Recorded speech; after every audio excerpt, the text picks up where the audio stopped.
Hello, readers and winos. Welcome to Pages of Wine. Before we get started, let's pour some wine.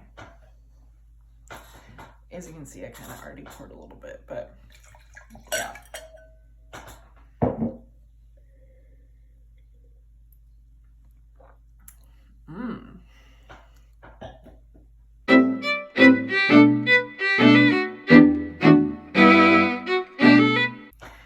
Today, I went a little different with the wine. If you guys live near me or if you come visit by me, the thumb of Michigan, you need to come visit my neighbors, Barb and Bob. They own B&B wines. And I will start by saying, I don't like fruit wine. I don't drink fruit wine. I don't like fruit wine. However, I love Barb and Bob's wines. I think they're delicious. This one is dry raspberry, and my other favorite is their peach, and I like them sweet or dry. They're really delicious. So if you're ever in the area, want to try some wine, check out B&B Wines. They're just outside of Bad Axe. So in case you didn't know, I live by Bad Axe, like BAD space AXE, not ASS. So yeah, I live in the coolest town ever. But to get to the book, so I have two really exciting books to share with you today. And as usual, I'm going to start with my nonfiction book. And I picked Erik Larson's The Splendid and The Vile. And if you look at the cover and you read that title, I thought it was like horror. And I was like, I am so not into that.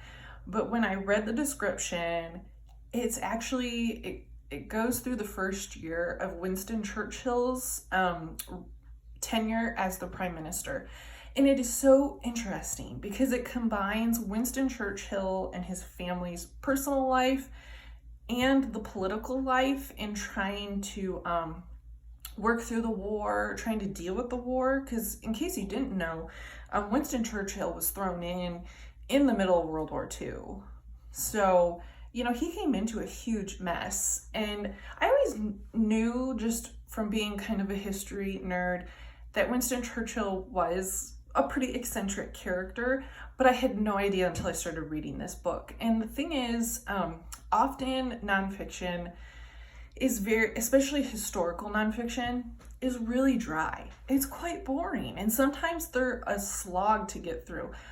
I love that Erik Larson manages to combine the way he talks about it and the way he combines personal with the political and, you know, the real world stuff. It makes it seem like you're reading a fiction. Like, he adds drama into it, and the way he writes, it's amazing. So if you are, even if you're maybe not a traditional nonfiction fan, I would really highly recommend it.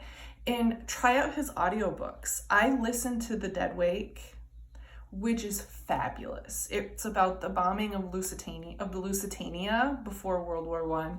Fabulous. It was so good. It was gripping. It was dramatic. It kept me engaged. So even if you're traditionally not a fan of nonfiction, maybe give it a try, because you really might be surprised. And for my fiction choice, I know I'm probably going to butcher her last name, but I chose The Children of Blood and Bone from Tomi Adeyemi.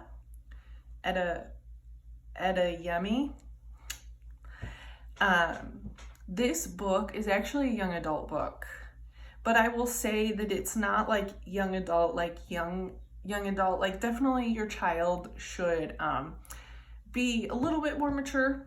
I mean, I would think at least 16, maybe. If you have a mature 14 or 15-year-old, maybe. But anyway, Tomi, this was her debut album.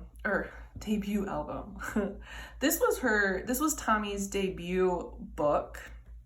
And she is a Nigerian writer. And I listened to this book, but I think if I read it, I wouldn't have been able to put it down either. I am on the waiting list for her second book. The second book in the series just came out maybe in January or something. I can't wait to get it because this book was so amazing. So it's definitely fantasy. Let me start there. It's based on a fantasy world that also combines Nigerian folklore with it. It's a world where magic was taken away by the king, and the main characters in the book, which they're all kids, they are all fighting to bring magic back. And it's gripping, it's amazing, it's beautiful, it's well written, and if you are into audiobooks, I highly recommend this audiobook. The narrator, Bonnie, is fabulous. Fabulous. I'm gonna start listening. I'm just searching for her name, and I'm starting to listen to just things that she narrates because she's phenomenal. So I really, really highly recommend both of these books. I really enjoyed them and I really love them. So don't forget to subscribe, like, comment, share, tell me what you've been reading, and I guess I'll see you next time. Cheers.